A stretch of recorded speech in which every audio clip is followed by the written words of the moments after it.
Então tem muita gente que, se der certo, deixa muita gente triste. Então ela fica tentando inconscientemente achar um jeito de ser feliz sem deixar ninguém triste, mas isso é impossível. Por isso algumas pessoas têm muito resultado e outras têm pouco.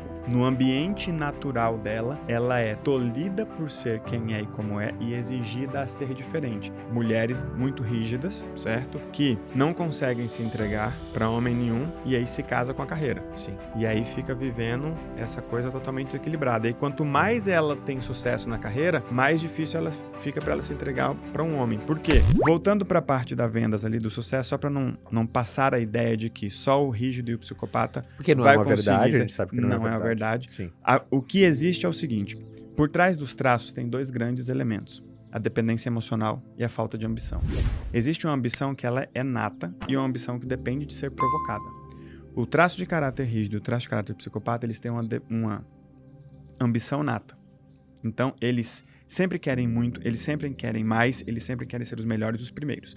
Já os outros traços, eles dependem de ser provocados. Vai lá, você merece, você pode, ou vai ser legal. Se provocar, né? E aí ele vai testando aos poucos e ele pega um pouco de dinheiro e fala, porra, legal. Tô gostando de ser brincadeira. Legal. Aí o masoquista percebe que o dinheiro deixou ele mais seguro. O esquizoide percebe que as coisas que ele imaginava... Sai do papel. Sai da cabeça, papel. Né? É muito mais legal ter um carrão na garagem do que na cabeça, certo? O oral descobre que os melhores restaurantes e as viagens mais incríveis, elas custam muito caro. Então isso vai naturalmente provocando essa ambição, que não é nata, ela depende de ser provocada. Então quando essa pessoa que tem esses três traços consegue estar em um ambiente onde a ambição é provocada, ela começa a despertar. Então, cara, o trabalho que você faz é fantástico, mesmo sem as pessoas perceberem por quê. Esses caras, ou eles vão achar que eles não precisam de dinheiro para ser felizes, ou eles vão achar que eles não podem, não merecem ou não querem. E aí tem um ponto. Qual é o outro elemento por trás dos traços? Que é a dependência emocional. Então, tem muita gente que, se der certo, deixa muita gente triste. E não precisa dar muito certo para a pessoa sentir isso. Ela chega e fala assim, acho que eu vou fazer um intercâmbio. Aí a mãe vira e fala, pra quê? Todo mundo que você ama tá aqui?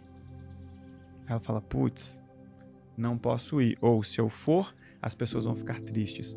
Então, ela fica tentando inconscientemente achar um jeito de ser feliz sem deixar ninguém triste, mas isso é impossível. Sim, ela fica nessa fenda do tempo até... Fica nessa fenda do tempo, esperando... E aí não dá tempo. Esperando o casamento dos pais se resolverem, esperando o irmão passar na faculdade, esperando alguma coisa, e nisso ela vai enrolando, mesmo tendo feito cursos, mesmo tendo bons mentores. Por isso algumas pessoas têm muito resultado e outras têm pouco. Então o que a gente faz é, quando as pessoas têm traços que têm uma dependência emocional mais alta, a gente já liga a luz do alerta e traz a consciência da pessoa para isso. Sim. Por exemplo, não vai dar para garantir que todas as pessoas estejam bem. Eu dei um exemplo da Fabi e da Lari ali. Falei, olha só, vocês duas vão se importar com o sentimento das pessoas. Só que a Fabi vai dar conta de virar para a pessoa e falar, poxa, eu sinto muito que você está assim. Tomara que dê tudo certo. A Fabi, ela é Beijo, ótima. me liga. A Fabi, E foi embora, largou a pessoa, tá tudo certo pra ela. Perfeito. A Fabi é ótimo de dar na lata. Papo. E falar assim, às vezes até aqui no escritório, alguém tem que contar pra essa pessoa, chama a Fabi. Porque já a Lari, ela vai ter uma necessidade muito maior de se importar com o que o outro tá sentindo só por ela saber. Esse é o oral, né? É oral. E por ele saber, ele vai se sentir responsável por aquilo. Aí vamos juntando as coisas. Quando a pessoa tem um pouco do traço de caráter masoquista, ela se sente responsável por aquilo e pior, ela tem força suficiente para lidar com aquilo. E aí ela vai e se envolve. E daqui a pouco a pessoa olha e fala, peraí, quantas horas do seu dia você se dedicou ao seu sucesso, à sua felicidade, aos seus sonhos? Não, é porque fulano tá mal, fulano tá triste. Hoje eu até ia fazer, mas fulana ficou mal. E aí ela fica um tempão envolvida com isso. Então, não é que esses traços rígido e psicopata, por serem mais frios, eles vão ter sucesso e os outros não. É que eles não vão se prender a coisas que os outros traços se prendem. Quer dizer que os outros traços vão ficar presos? Não. Quer dizer que é necessário um ponto de atenção. Quando você coloca um ponto de atenção ali, aí a pessoa Eu tenho duas perguntas. Primeiro, estatura tem a ver com traço? Eu ia fazer outra pergunta, O quê? mas era mais íntima. faz quando acabar, vai. Na cabeça dele, porra, velho, se não fosse sobre mim, velho. Tipo assim, íntima que tanto. Né?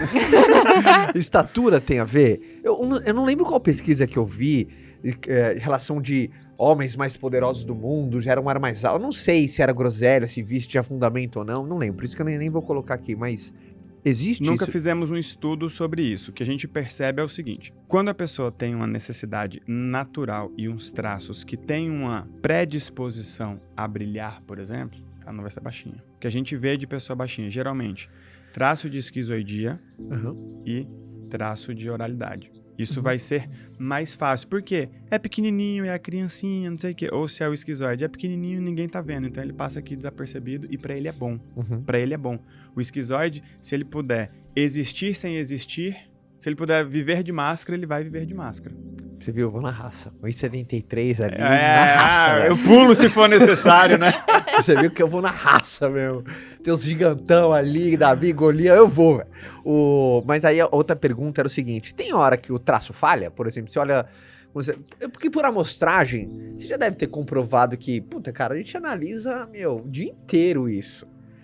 Tem hora que você falou assim, cara, esse cara tinha um traço A, mas quando você vê, ele era totalmente B.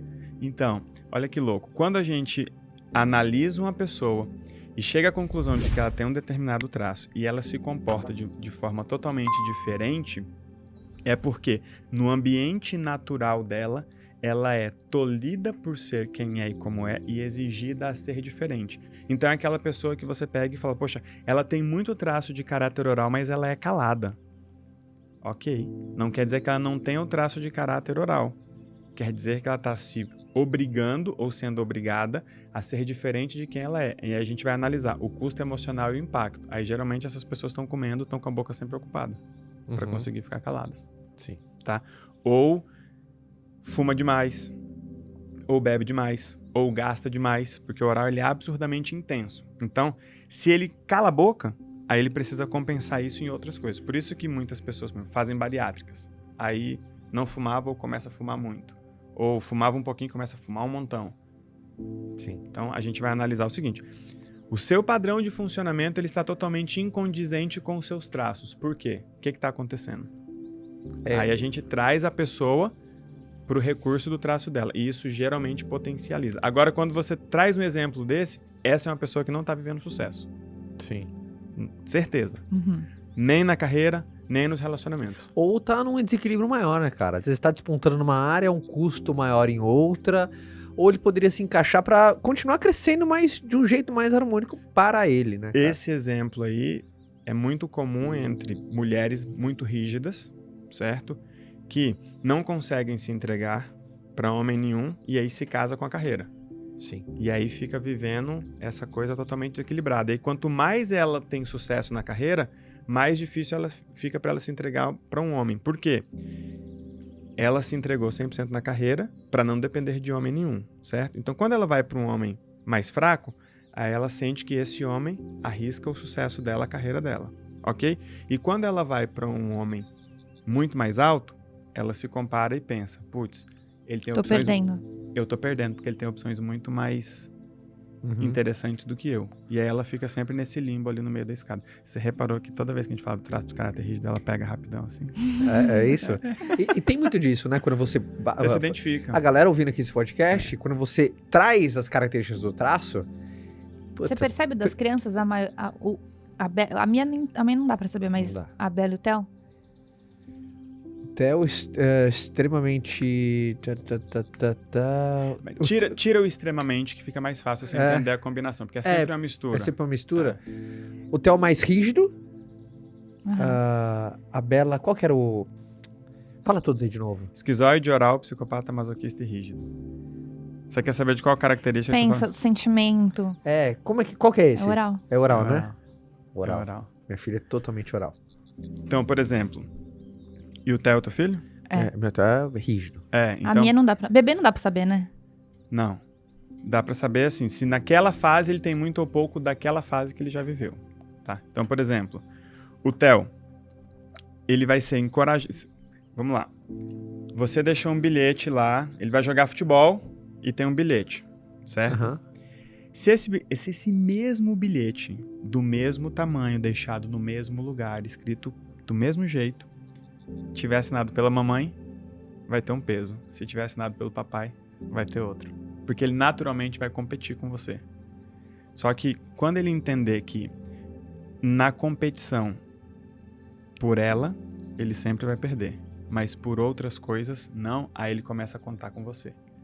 O problema é que muitas vezes a relação do pai e filho entra na competição e o pai não percebe. E aí ele dá aquela dica achando que está ajudando a criança, só que a criança está se sentindo muito mais cobrada.